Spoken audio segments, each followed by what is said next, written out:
జై శ్రీరామ్ ఫ్రెండ్స్, ఈరోజు అయితే మోటో ఎడ్జ్ 50 ఫ్యూజన్ అయితే మళ్ళీ ఒకటి వచ్చింది. ఇదైతే మనకు డీలర్ ఇచ్చిండు. కంప్లీట్గా ఈ మంత్ అయితే ఒక ఆరు హ్యాండ్ సెట్లు అయితే సేమ్ ప్రాబ్లం ఇవే మనమైతే వేస్తున్నాము.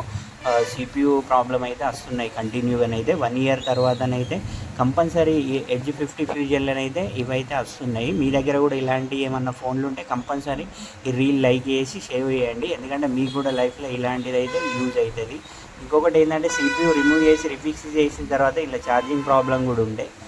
దాన్ని ఏం చేసినామంటే ఛార్జింగ్ కనెక్టర్ తెప్పించిన సేమ్ ఉండే, దాని తర్వాత బ్యాటరీ వేసిన సేమ్ ఉండే.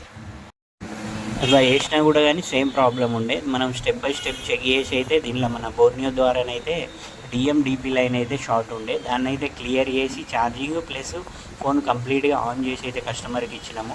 ఫ్రెండ్స్, మీ దగ్గర కూడా మొబైల్కి సంబంధించి డిస్ప్లే ఛార్జింగ్ ఏమన్నా ఉంటే మన శ్రీరిద్ధి మొబైల్ జగిత్యాల అయితే విజిట్ కాండి. ఇంకొకటి మోటో ఎడ్జ్ 50 ఉన్న వాళ్ళైతే కంపల్సరీ రీల్ లైక్ చేసి ఫాలో చేయండి, ఎందుకంటే 1 ఇయర్ తర్వాత కంపల్సరీ ప్రాబ్లం వస్తుంది. షోరూంలోకి పోతే మాత్రం వాళ్ళు డైరెక్ట్ మదర్ బోర్డ్ అయితే ఖరాబ్ అయిందని అయితే చెప్తుర్రు. మనమైతే దీన్ని రిపేర్ చేసి అయితే ఇస్తున్నాము కస్టమర్కు రీజనబుల్ రేట్లో.